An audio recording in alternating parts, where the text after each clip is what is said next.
We have John Anderson. He is a managing director and head of practice management solutions for SEI Advisor Network.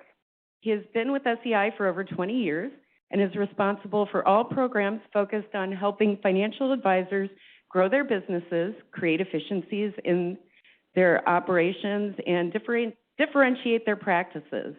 John is frequently quoted in publications such as Investment News, Financial Planning Magazine, and the Wall Street Journal, and is a frequent speaker at broker-dealer conferences, client seminars, and other industry forums. He is also the lead author of SEI's practice management blog. Practically Speaking, which is the name of the blog, found at seic.com/practicallyspeaking.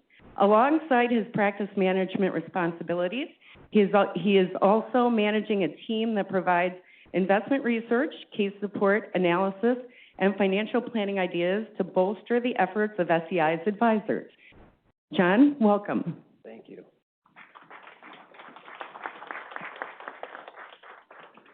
That was so long, I actually kind of fell asleep back there a little bit. Sorry about that. Thank you very much. Thanks, everybody, for having me here today. I appreciate it. I heard the announcement before. I'm actually a proud graduate of Illinois State, too, so I wish I could kind of join some of these meetings. As Val said, my name's John Anderson. I head up our practice management unit at SEI, and I'm really proud to be here. I think this is my third year in a row of coming for this particular meeting, and I'm thrilled to be here again. I will tell you that I was already in town for another conference. Yesterday, I think I did 2 podcasts, an hour-long presentation. I hosted 2 breakout roundtables, and I went to dinner at a very loud restaurant. So unfortunately, my voice is going pretty bad. So I think by the time I get home, there will be nothing left. But I want to thank everybody for coming and participating in the conversation today. What I wanted to do, I guess, is just to kind of give you a little idea of what we're going to talk about today, but in the context of how we work at SEI. For those of you who are familiar with SEI, we provide a third-party asset management program to independent financial advisors around the country. We have about $55 billion in assets today. And if you haven't looked at SEI recently, we've actually launched a very new platform. This platform allows for a lot more customization by the advisor rather than the traditional package program. So I think you should obviously take a look at it.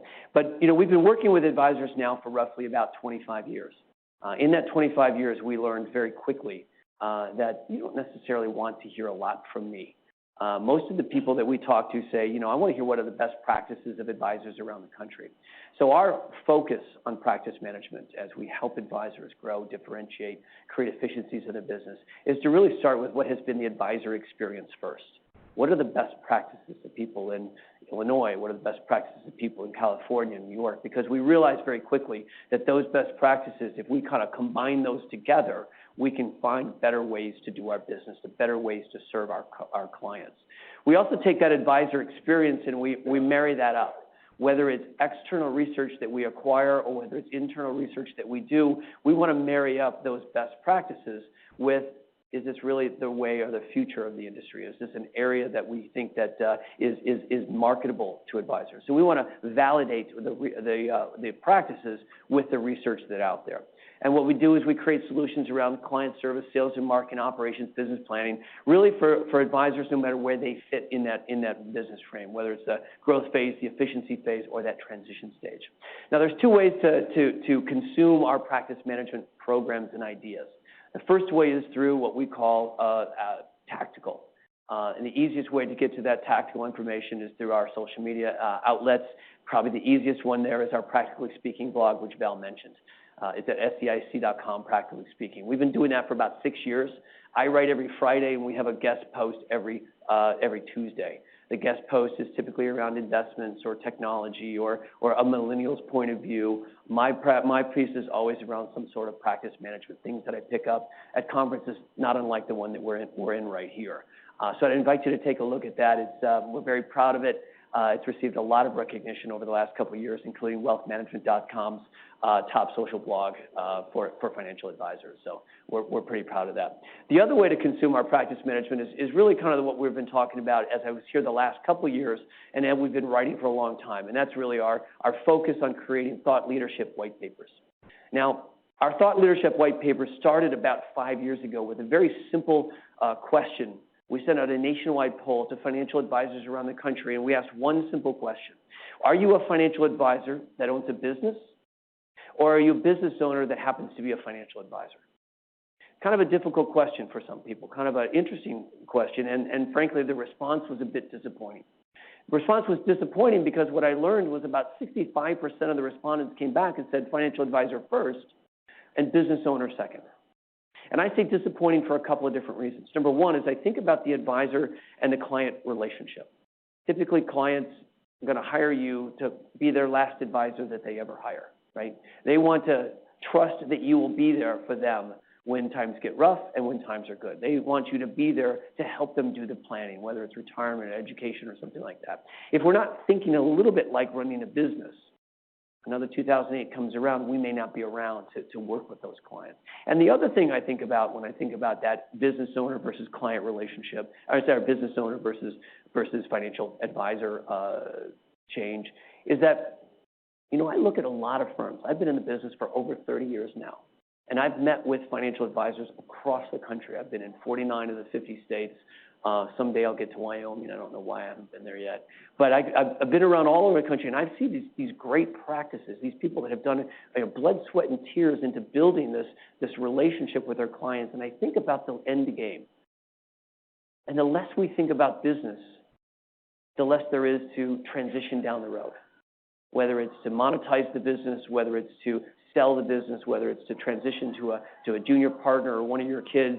If we don't have something to sell, the more it's key person dependent, it's more focused on that individual, the less the monetary value is for the financial advisor. That was our first white paper. It was somewhere around there. It was called Advisor as Business Owner. And we started with that particular concept. Now, over the last couple of years, we've kind of tried to take that concept on. And we start talking about things like the next wave of financial planning and how do we grow our business and looking at some of the coming generational shifts, the technology shift, robo-advisors and things like that. How do we create that enterprise business that's going to last and going to go through the next couple of generations? Last year, I was here talking specifically about what we called fees at a crossroads.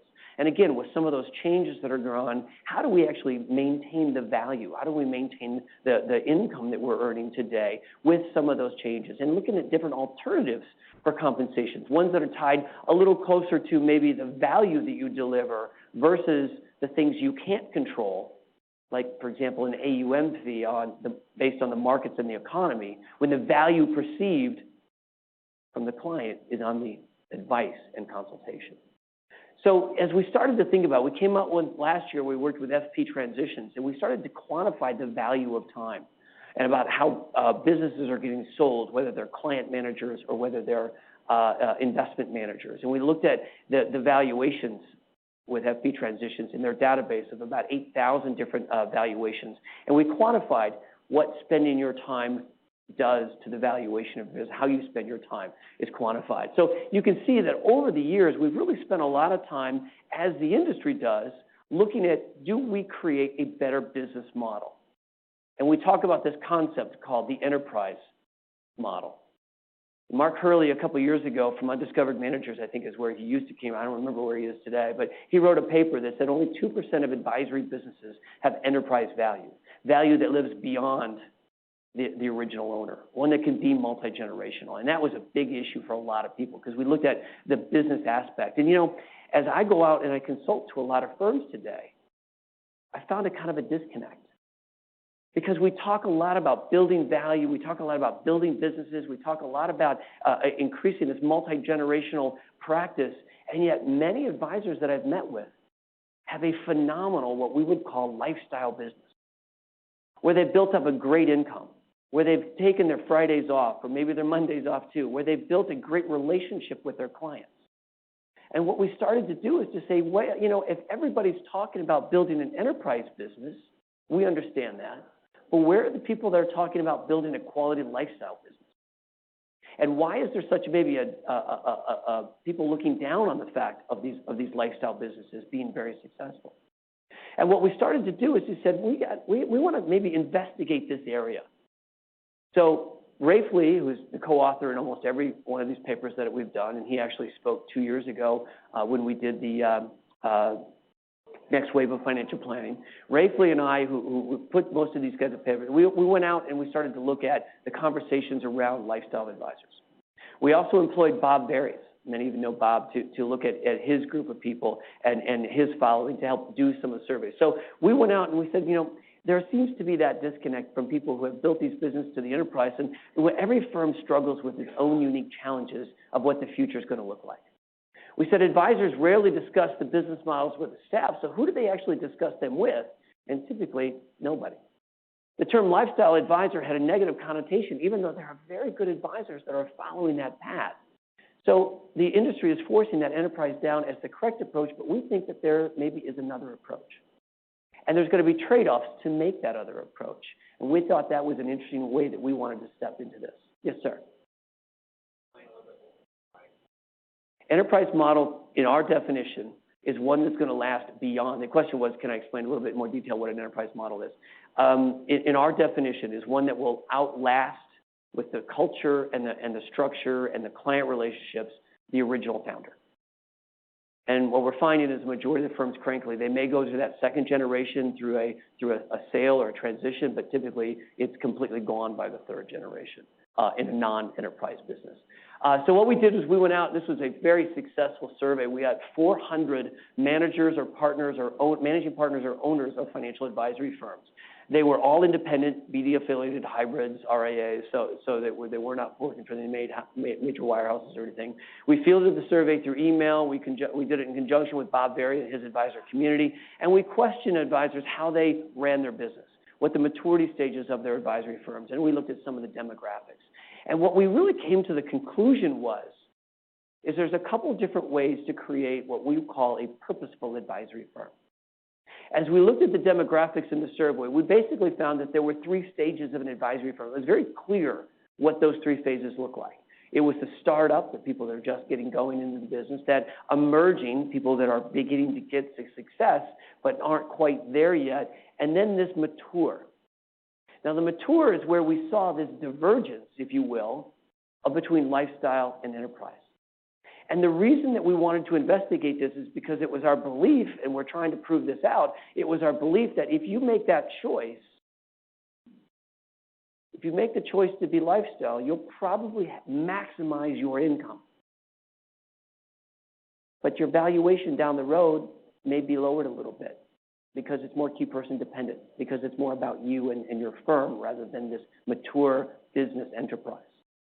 The enterprise model, because you're putting money into the infrastructure of the business, because you're putting money into management and professional management, you're probably going to lower that current income, but the valuation can be dramatically higher because it does have that multi-generational relationship, because it does have multiple advisors in it. So our question was, in this case, is what is a purposeful advisor? A purposeful advisory firm is either led or guided by an owner who intentionally develops and executes a strategic plan to build either the enterprise or the lifestyle business, to maximize the value or to maximize, as a single owner, the current revenue. And as I said, there seems to be some trade-offs that we wanted to go through. Because the purposeful advisor, what we're suggesting is you have to make the decision between lifestyle or enterprise. Because if you don't make the decision is made for you. And that decision would be a lower income and a lower valuation. And that's really what we wanted to investigate as we go through this. So one of the things that we looked at as we go through this is, first thing we looked at is what are some of the changes? What are some of the things that are going on? I would argue that today's business is really at an inflection point, like no other time that we've been in before. We look at all the challenges that most advisors face, and it seems like there's a lot of headwinds to running some of these businesses today. Think about the consumers. We're seeing a generational shift from boomers, where we've all focused our business on for years and years and years, who are retiring and now are beginning in that drawdown stage. And we have to meet the millennial needs, which are dramatically different. We look at people being much more cost conscious. Now, whether the DOL or fiduciary movement is forcing that, or whether it's just the way that investments themselves are becoming more and more commoditized because there's more and more product than ever.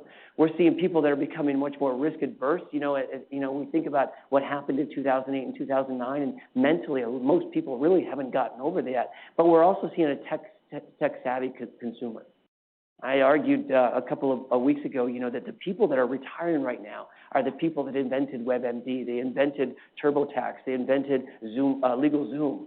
People that have taken service-type businesses and really gotten aware of how people are compensated, what the challenges are of running it. And they're much more astute when it comes to coming into your office now. They're actually almost in some cases self-diagnosing. Instead of trying to disturb a client and say, well, you really need to have insurance in case of this issue, they're coming to you and saying, I have this issue, I need insurance. I need an estate plan. I need a retirement plan. They're self-diagnosing, very similar to what happens with MMD today. So the consumer is changing fairly dramatically, and technology is only enabling that. The industry, we see an aging advisor.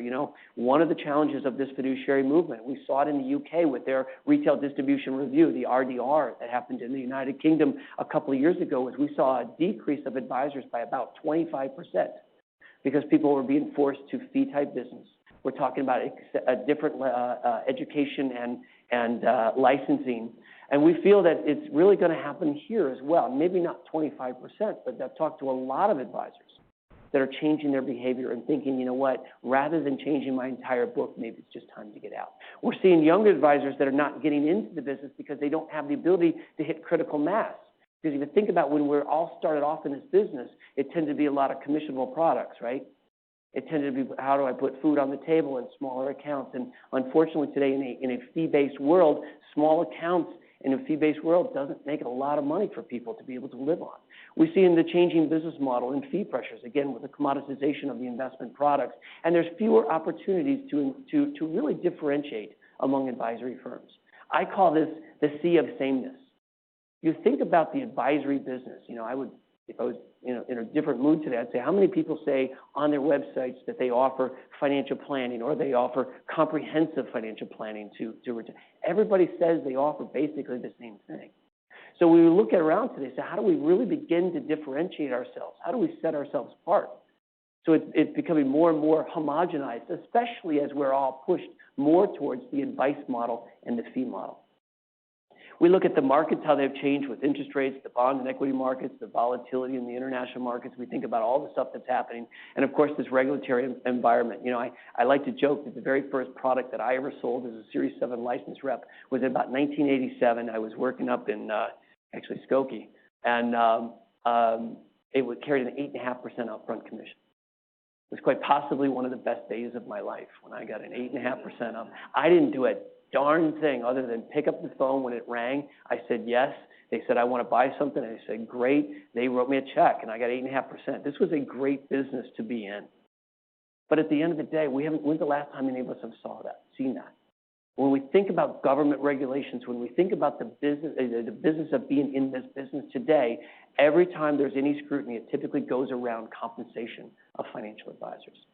So one of the things that we've kind of noticed, too, is that, in this merger and M&A type business, is that multiples have been steadily increasing for advisors as well. The multiples, whether it's breakaway deals or established RIAs, we're seeing a lot more transactions than we ever have before because people are consolidating their businesses. People are growing these businesses and creating these multi-generational firms, these enterprise businesses. But as an independent advisor, one of the things that we have to look at is to say, why should I sell or should I sell? Should I create this enterprise business or should I create this lifestyle business? If you think about kind of just a rule of thumb here, when we talk about transactions in business, right? When we talk about advisory businesses being bought and sold, the rule of thumb is, you can typically sell your firm for about 1x of commissions and somewhere around 2 to 2.5 of the fee-based revenue. We kind of know what those numbers are. So the decision point for a lot of people today is to say, if I remain lifestyle advisor, if I work for another 2 years, I've already made as much as I would have if I sold the business 2 years ago. If I think about an enterprise business, you can increase the value of a firm by changing that model to be a broader, bigger, larger firm with more processes and more management and things like that. It's not uncommon to see enterprise businesses being sold at 5, 6, 7 multiples rather than the 2 that the independents are getting sold at today. So we can continue working, gradually reducing the number of clients until you eventually pass and the remaining clients to a continuity plan. But again, that lowers that valuation down the road. But you know what? I've maximized my current income today. Or I can sell the firm to being bought over time to the next generation because I've increased that multiple and I've increased that profitability. Again, that was our premise, and that's exactly what we're seeing come out today.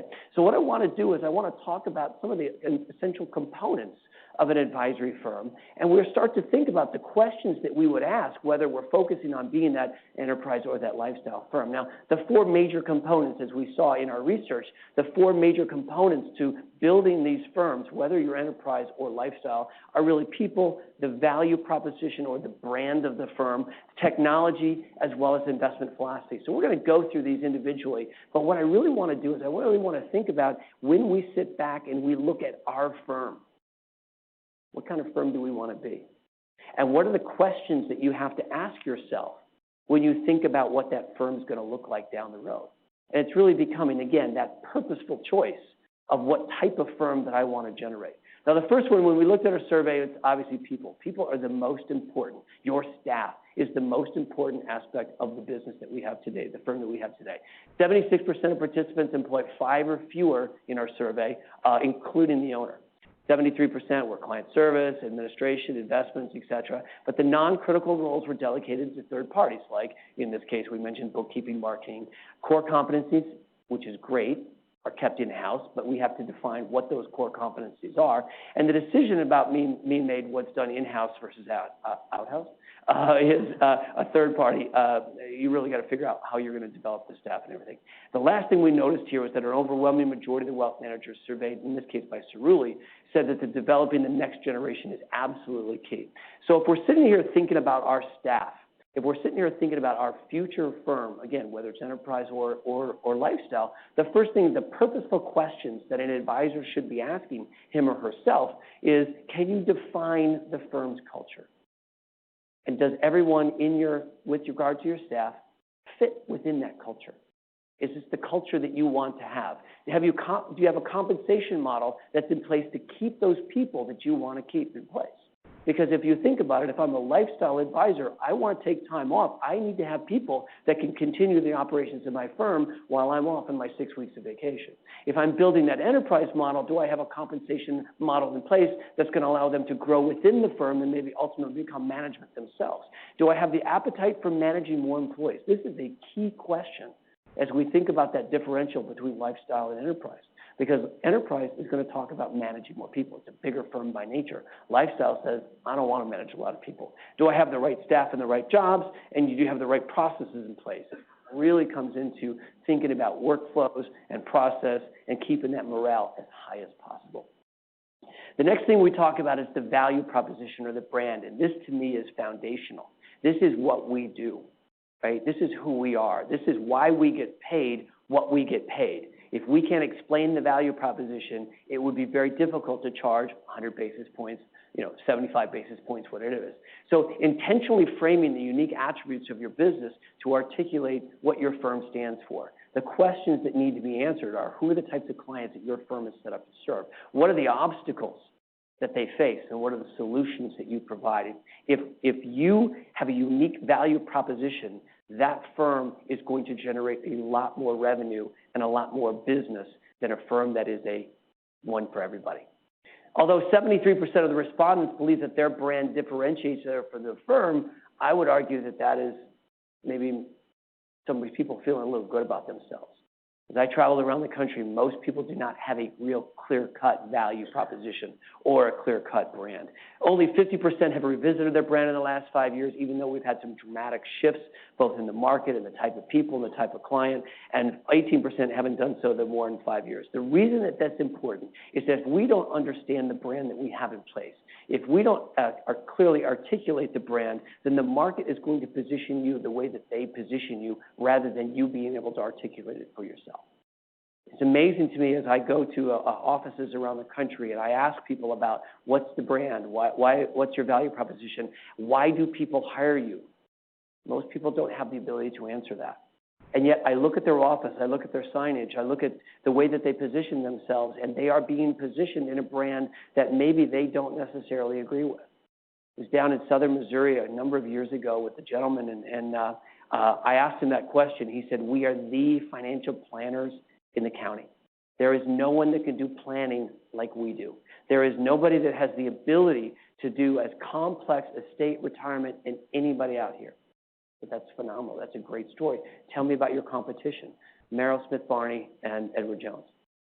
Well, they're typically known as planning firms, I guess, especially a number of years ago. As I walked into his office, let's say his name was John Smith. John Smith Investments. There was a Dalbar chart hanging on the wall. There were sales awards from every fund company and annuity company in the world. And I said, John, I got to tell you, you may say your brand is something, but everything else tells me it's something completely different. So think about your brand as you begin to move to this enterprise or to this lifestyle, and do it on purpose. The questions that we would ask is, does your value prop truly differentiate your business? Is it focused? Is it narrowed towards a specific type of clients, rather than being a generalist, be everything to everybody? Have you asked your existing clients if what you think your value proposition is or your brand is relates exactly with what your view of the firm is? Is your brand clear and does it match the value? Is the brand, if you're the brand, in many cases, especially when we talk lifestyle, you are the brand. And does it endure without you? And are your current clients' needs characteristics with who you want to be stated with? So those are some of the questions. Take a look at a little bit about the investment philosophy. This is a challenge for most of us because, as I said, as we begin to think about the commoditization of the investment business, we still find a lot of people still focusing their practices on the investments. You think about your office today. Think about a 5-mile radius around your office. How many other bankers, brokers? How many other insurance agents? How many other financial providers? How many different wirehouse brokers? How many other people that sell investment products are within a 5-mile radius of your office?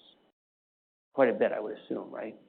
Think about your 5-mile radius. Think about the clients that are there. Think about how all those clients or prospects there that have access to discount brokers, that have access to custodial relationships, that have access to robo-advisors. Everybody's got access to product. What they don't have access to is good quality advice from a professional. So when I think about that, I found it interesting that 65% of the people that view wealth management as the hub of the value, 65% don't delegate the investment advice at all. They don't delegate some or all of their investment-related activities. Therefore, they've built businesses that are becoming more and more commoditized every day because they're person-dependent, performance-dependent, and market and economy-dependent. These businesses are focused on things that you cannot control. You can create a great portfolio together, but if market crash, it's going to go down whether you've created a great portfolio or not, because it is market-driven. It's the economy-driven. So we think about that. If you're performing all the investment-related tasks internally, at least use models, because models become more replicable. And models can be a little easier to add value to that new buyer because they're not as labor intensive. 40% of mature advisory firms have a dedicated employer who oversees that investment role. But unless your CIO or investment team have created a process that's truly differentiated, and I mean truly differentiated, it's not just creating a portfolio that has large cap, small cap, international, emerging, and fixed income, things like that. Everybody does that. But if the portfolio focuses on, for example, after-tax returns, or focuses on drawdown strategies for retirees or things like that, that's where you start to see some differentiation. And the more you can automate that and begin to differentiate there is where we're focused. And the responders that indicate that portfolio monitoring, construction, and research take up the most time. So when we think about the investment side of our business, what questions? How do you want your clients to see you as a money manager or a provider of advice? What investment services do your clients truly value? I saw a research piece by Matt Oxley the other day that said only 30% of high net worth clients actually give you credit for when the portfolio goes up. They blame it on the market. But they give you all the credit when the market goes down and it hurts your portfolio. So is that a value add that we want to really be honed on? And if it's not working, the client has to fire you, not you fire the providers. Are you being compensated for your advice versus the products out there? What's the risk of your value in delegating certain questions? Because in some cases, you do look at it and say, if my value has been investments in the past and I start to delegate, now is my value proposition still sound? And what AUM level is your firm at capacity constrained? The last area we'll talk about is the technology area in this case, and technology has enabled smaller independent firms to really grow and to really create some differentiation and compete with these large wirehouses. I started at SEI 22 years ago, and it was not uncommon to talk to somebody who had a $200,000, $300,000, $400,000 account, and that was big money for most advisors because we couldn't compete with the wirehouses. Today, it's not uncommon to talk to people with $5, $10, $15, $20 million portfolios, and you compete very, very well with them all day long. The firm's technology platform has a significant impact on the kind of firm that we expect to grow into. The technology decisions require an intentional weighting of short-term costs versus long-term costs, but I would argue that most people do not use the technology that they have to their absolute fullest. So when we think about the trade-offs between spending to buy new technology to increase the profitability or decrease the efficiency of our firm, which cuts into the profitability, one of the things that we have to take a look at is to really go in and look at, should we be doing technology? Cost-benefit analysis of the system integration is really one of the most challenging. 20% of our respondents handle it all in-house. 22% delegate a majority to a third party. And I'm going to suggest later that I think the more that you hire the specialists to do this, the more ability you have to focus on what's important to your firm. So the questions here are the purposeful questions for the advisor is your firm getting the most utility from your current technology platform? Have you assessed the firm's technology within the past 12 years? Have you really sat down and looked at the technology that you have and look at the capabilities that it has, and are you using it to its fullest? We tend to spend more time trying to figure out how to employ technology into our lives rather than buying the technology to make our lives easier. We don't do the research up front. We try to have it to fix a problem. And has your technology looked at it outsourced recently? So when we started to do this research, we started to come up with a persona, a type of client, as it fits into this. So what we started to do is to say, let's go back and take a look at these types of advisors and how they play with these different areas, right? The people, the technology, the value proposition, and the investments. And what we found is a couple of things. So we created these personas. You can call them avatars or whatever. But what we wanted to do is we wanted to profile what these types of advisors look like so that we could all understand what their challenges were as they started to develop into this decision point of mature or of lifestyle versus enterprise. We started here with a startup, and we're going to call him John in this case. John is is focused mainly on just growing his business, right? It's sales, it's sales, it's sales. Only 18% of Johns out there have AUM, only income. They typically are adaptable to any type of sales opportunity. They'll take on anything that comes to them. And their primary service offering is 9% financial planning, 14% investment management, and 74% wealth management. These are the people that are just getting started. We probably all, for some of us, are in this stage. Some of us may be moving from this stage, and some of them, it's a bad memory for some of you. So 50 to 250 clients, the AUM and commission fee structure, typically under $25 million. When we looked at what was going on in their world, yes, sir. Sure. That's a great question. In this case, we asked them to define what they do, because I would argue that most people call wealth management, and it's truly more investment or financial planning. In fact, Cerulli put a survey out a couple of years ago that asked advisors around the country what they thought they were: money manager, wealth manager, financial planner, and investment-focused investment advisor. And I think 56% of the respondents came back and said they were financial planners first. And when Cerulli went out and did a survey, and they did an on-site audit, a practice audit, the number was dramatically smaller. And most people fit into that investment advisor category, people that were focused on very limited planning, typically around a specific product or a specific type of like retirement or something like that. So most of those advisors, frankly, were much more commoditized in the investment advisor type role rather than financial planner or true wealth manager. Does that make sense? So unfortunately, we had to have them self-identify because we wanted to get into more detail. But in a survey, we have to make sure that we don't have too many questions before they blow up. Yes? What I define as a wealth manager, so let me walk through the 4 stages. So you have an investment advice only. You have an investment advisor, somebody who creates very limited planning around a specific product. You have a financial planner. Financial planner does comprehensive advice. A wealth manager does all the financial planning, but then adds in additional things. A true wealth manager is going to add in the comprehensive estate planning. It's going to help with family planning. It's going to help with more tax planning and estate planning. So it's really that top of the advisor that's on the top of the food chain. According to Cerulli, about 10% of advisors around the country fit that true wealth manager role. Does that help? Okay, thank you. So when we started to look at the startup here, the startup advisor, what we found was there's a lot of issues for the startup advisors. Around people, it's typically around one advisor, right? So we're maximizing. We're limited to the amount of business that we can do because there's only limited to the amount of hours in the day that we have. We're reactive in hiring. We're typically hiring just to gradually support the founder, and we're doing very, very long hours. And our growth is constrained by our individual limitations.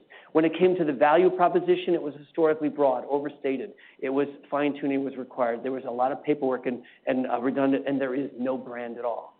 When it came to the investments, it really focused on kind of a lack of clarity. It's like, I'll sell you whatever I think you need that day, and there's no real investment process or philosophy. And the technology was a high initial expense because we had to buy it from scratch. We weren't adding on to it, but we typically tried to buy the most affordable and the easiest thing to do. Our second profile, our second person that we saw in the survey was we're going to call her Elizabeth, and she is that breaking out advisor, that emerging advisor. Elizabeth here is viewed still as an advisor, not as a business owner. Elizabeth typically has a business, is growing. It's got multiple technologies. It's very unclear with the roles of the staff that kind of everybody's doing a little bit of everything here today. 54% have a fee structure. They're combining AUM plus commissions. So you can kind of see here that, again, they're trying to focus more on that wealth management. They're trying to get bigger and they're better. But some of the challenges that they face in this model are what you see here. On people, it's really, it's a steady state of execution. We're working in the business, not on the business. With regard to the value prop, we're still not very clear with the value proposition because it's really focused around who that advisor is. With regard to investments, there's really no CIO or defined investment process, and what happens in this case is we have many small accounts that haven't grown. Some clients were sold products that were expected for life, and there's multiple portfolios. Now, the biggest challenge here is that evolving investment process really leads to some orphan accounts. And what we find is we've got a lot of little stuff in our portfolios here that maybe we have some risk in those client portfolios because we've been adding different types of portfolios and we haven't really been doing as much monitoring as possible. And then we're going to start to see this divergence. This is where we start to see the divergence because as we start to get this mature firm, we start to see the differentiation. We start to see the ratio. The first one, we're going to call him Mark. And I got to tell you, I did this part of this conversation yesterday. I had 10 people walk up to me and said, by the way, I'm Mark. I'm Mark because my business is very personality driven. I'm the lead advisor of the firm. 57% are state or SEC registered. I'm the lead advisor on all the focuses. Again, I'm thinking about wealth management here. Income, AUM is between 75 and 500. So there's a great net profit. There's a great AUM here, but I'm Mark. So what are the challenges with being Mark today? Number one, the junior advisors that are coming in, they're bringing them in for client-facing responsibilities, but those people are doing the exact same thing to the exact same type of people that Mark's doing. So that training is really not happening. They're not broadening out their services. They're actually just using those same type of roles. That back office department has legacy staff members who have evolved into their roles. So there's no innovation there. There's no clear successor, but they really hope that somebody's going to step up and maybe buy out the firm down the road, and they're less likely to adapt or to change. With the value proposition, it's all around Mark.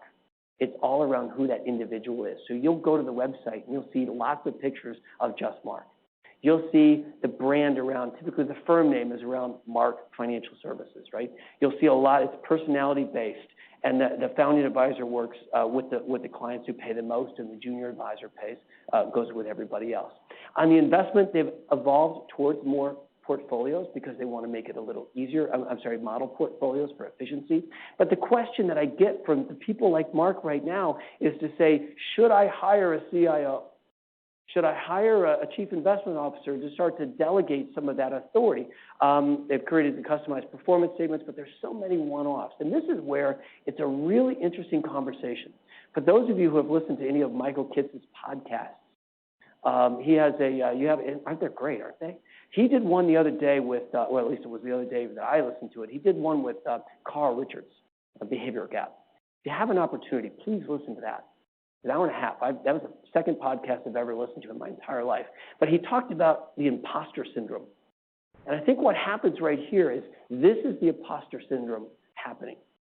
What he says is that we get to a certain stage in our life where all of a sudden we're starting to make a lot of money. And we're starting to look around and going, do they really know who I am? Do they really know that I'm really not that smart?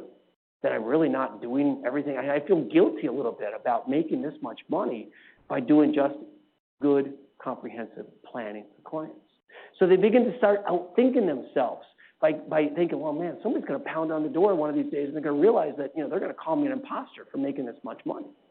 So this imposter syndrome says, I'm going to go hire a CIO now because that way I can prove my performance. I'm going to hire a CIO now because that way I can maybe show that I'm doing extra stuff. I'm going to create bigger reports. I'm going to create bigger financial planning. I'm going to do more work and complicate my life because I don't want anybody to call me out because I feel sometimes like I'm an imposter. So listen to that podcast because this is exactly what I see when firms hit $250, $300, $400 million is they start to feel a little bit like I need to do more to justify my being. In technology, they spend about 6 to 10% of the revenue in technology. The CRM's using to help that founding advisor to kind of keep doing what they're doing. But the website really focuses on client fears, planning process, and the credential of the advisor. Now let's talk about that enterprise. And this is where we're going to start to see that change. This is more a professional management team. This is more of a transformation in that business where it's multiple years of hiring people like the CEO.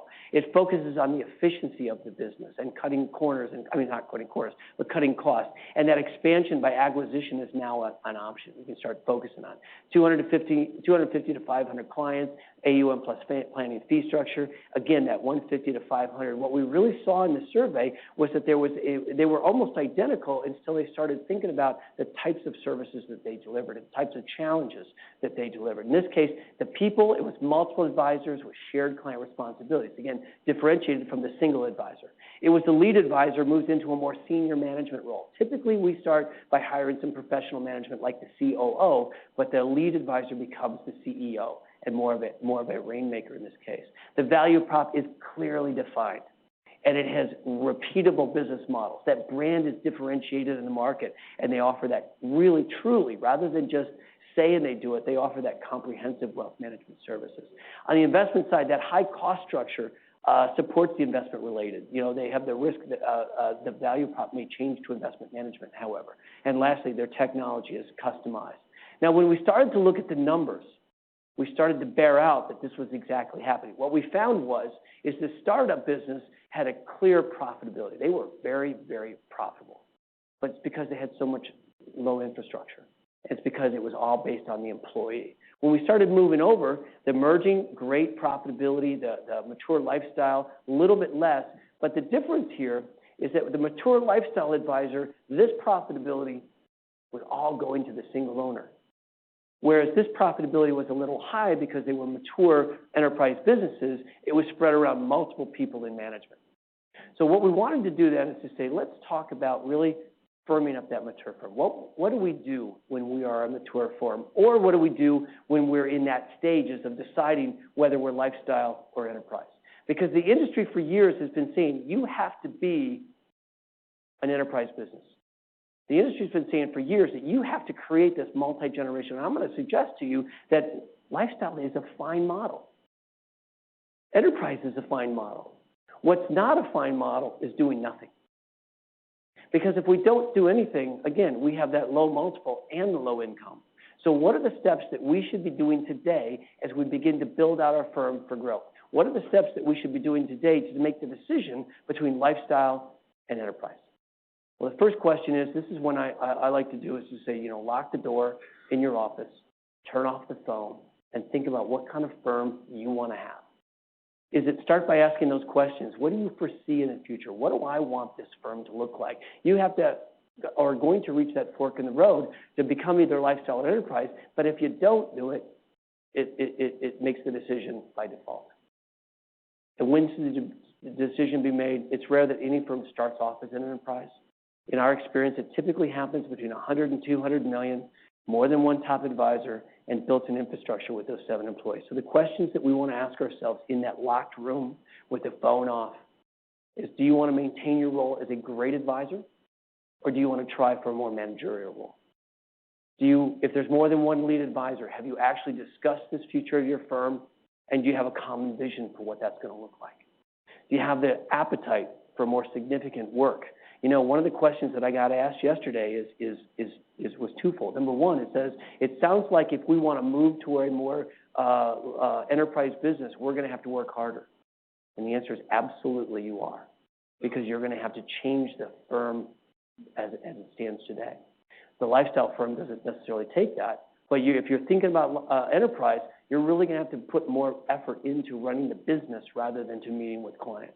Do you have that clear idea who's going to be the next generation, and do you want your clients to be advised by you or a team of advisors today? So what we did here is we said, let's come up with, as we kind of wrap this up, what can we be doing today? What are the trade-offs that we should be looking at as we go down this path? Now, the first path, when it comes to people, the mature lifestyle people should be focusing on providing people with profit sharing and bonuses tied specifically to keep them in place while you maintain that firm the way that you want to make it. Because it's built around you, because it's built around your time, it's built around your lifestyle. You need to ensure that the people are going to be around to support you as you're enjoying that lifestyle. Ensure that there's a robust business continuity plan. Because what we found in a lot of the conversations is that these people who are building this lifestyle firm, as they look at it maturing and maybe not growing a little bit, we start to see less new clients coming in the door.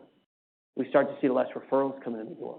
Because the conversation was, well, I thought you weren't taking any new business. Well, I thought you weren't growing anymore. Well, I thought you were not really going to work with clients anymore. So we still need to maintain, because, again, we still want to have some multiple at the end, not no multiple at the end. On the enterprise business, it becomes much more professional management, right? It's defining the roles, job descriptions, provide career path, create that team client model, create a succession plan, and then think about professional management. One of the easiest and one of the first places that most people start when they start to the enterprise business is to hire a chief operating officer, someone that understands the structure and the infrastructure of the business today, and create partnerships or processes to find and onboard new employees. When it comes to the value and proposition, we're going to argue that if it's a mature lifestyle business, you want to double down on that personality brand. You want to think about focusing on client referrals and prospecting events and really focusing on being, for the lack of a better term, the star of the show. That lifestyle business is going to be focused around you and who you are, so leverage that. I saw 3 advisors today do podcasts. They had a little booth set up, and it was amazing. Because I think about when you are a lifestyle advisor, it's around you. And the way that we grow today is by having that consistent message. And in this case, it's going to be around them and their firm. I ran a large race in Philadelphia on Sunday morning. I saw a sign from one of the people standing back there, and I started to think about that sign as I was thinking about podcasting. I was thinking about blogging. I was thinking about the messaging that these lifestyle advisors have to go through. And the sign that the person was carrying said, the pain is real today, but the internet time is going to last forever. As I'm about mile 7 of this race, I started thinking about, a year from now, 2 years from now, I'm going to be able to go look and see what my time was, right? And I think about podcasting, I think about blogs, I think about all the different things that you're doing as you're promoting yourself as this mature lifestyle business. The more you can do to get clients to know who you are before they walk in the door, the better it is. As the firm, we need to think about the value proposition from scratch, because it can't be around you anymore. As the firm, we got to think about branding around that value prop. We got to create a value and a brand around it. We got to broaden out those client segmentations and services, because we're going to be a far-reaching firm with multiple partners and multi-generational client program with multi-generational leads. As the investment philosophy, both sessions, both enterprise as well as lifestyle, need to think about investments in a new way. We need to think about creating efficiencies in our investments. We need to think about models and a models-based approach. Because one of us, we're going to maximize the efficiency of our business. We're going to maximize the profitability to us. The other, we're going to have a consistent client experience through multiple generations and multiple clients. So unless you're a pure investment advisor, think about outsourcing into a models-based approach. Spend as much time with prospects and clients as possible. You want to be spending as much time in front of people, not in front of the computer. Pursue the disciplined model approach process, I said that, and focus on the best asset distribution strategies. Think about that drawdown, because as you are maturing, so are your clients, and that distribution strategy is going to be very, very important. On the mature enterprise, determinative investments are a key part of your value proposition, and then engage a CIO for what I would call non-core assets. Non-core assets are tax-managed investing. Non-core assets are asset allocation advice. Non-core investments are hedge products and things like that, something that is unique to you and your firm. You don't need to hire a CIO that's going to help you with large cap US. We don't need to hire a CIO that's going to do the same thing that 20 other firms in a 2-mile radius is doing. Expand that investment solutions to fit with that broader value proposition. And lastly, as we think about technology here today, that mature lifestyle investor has to focus on client-facing technology such as portals and planning tools and reporting, things that you can share with your clients and you're bringing it to them.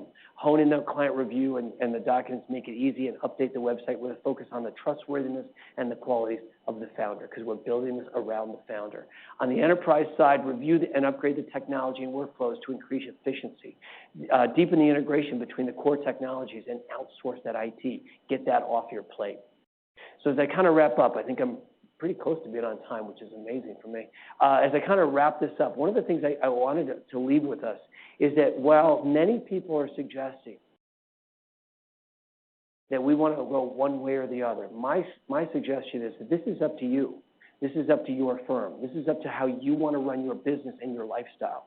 The challenge that we're faced with today is that if we don't do it on purpose, we get the worst of all worlds. Again, as a lifestyle advisor, I can maximize that current income today. I may give up a little on the downside on the valuation. As the enterprise version, it's going to cost me a lot more to manage the business early on. So my profitability is going to go down. But the multiple will greatly pay off at the end. So it's up to you to make that decision on the type of business that you want to run. And I think if we don't make the decision, then we get the worst. So lifestyle advisor has been seen as negative. I would argue it's very positive, and there's some great businesses that are out there that are doing that. Industry seems to be pushing towards that enterprise, but you need to find out how it works for you. The advisors need to form an exit plan, no matter what, and it could be the junior advisor, it could be a maximized sale down the road. But those 4 key components are people, value proposition, investment technology, and it fits no matter whether you're in the startup, emerging, or the mature lifestyle. But the purposeful advisor is focusing on maximizing the path that they take, whether it's the high valuation or the low valuation, whether it's the high income or the low income. So as I said, our focus in this paper was to give you an idea that there are options and that we should be able to create businesses in the way that we want to create them. So my last 2 seconds here, as I said, Steve Miller is in the back of the room. Steve, you want to raise your hand? There you go. Steve is our regional director here. This paper is actually not even published yet. It'll be published at the end of this month. So whether we'll get a card from you or there's a list or something like that, we'll be more than happy to send out the finalized version of this paper in about 3 weeks. And what I guess the last thing I'd leave you with is that, what we do is we work with advisors to help them achieve their dream. Achieve the dream of becoming that lifestyle, achieve the dream of becoming that enterprise, to make it easier. SEI has been working with advisors now for 25 years to help them grow, to help them differentiate, and help them create efficiencies in their business. We learned a long time ago that we need to make things as easy. And we make things easy by having no minimums, no platform fees, no program charges, making it very cost efficient for you to run a practice and to automate. Probably my favorite thing that we've been doing recently is we're focused specifically on helping advisors grow. So I'm currently working on a project that's going to be out in about 60 days with Julie Littlechild and Steve Werging, focusing on creating a benchmark score for how referable you are, a referability index. So I'd keep an eye out for that as well. So our focus is to help you. Hopefully this information can help you provide some information to think about how we want to run our business, because let's be honest, focusing on running that business is a purposeful decision.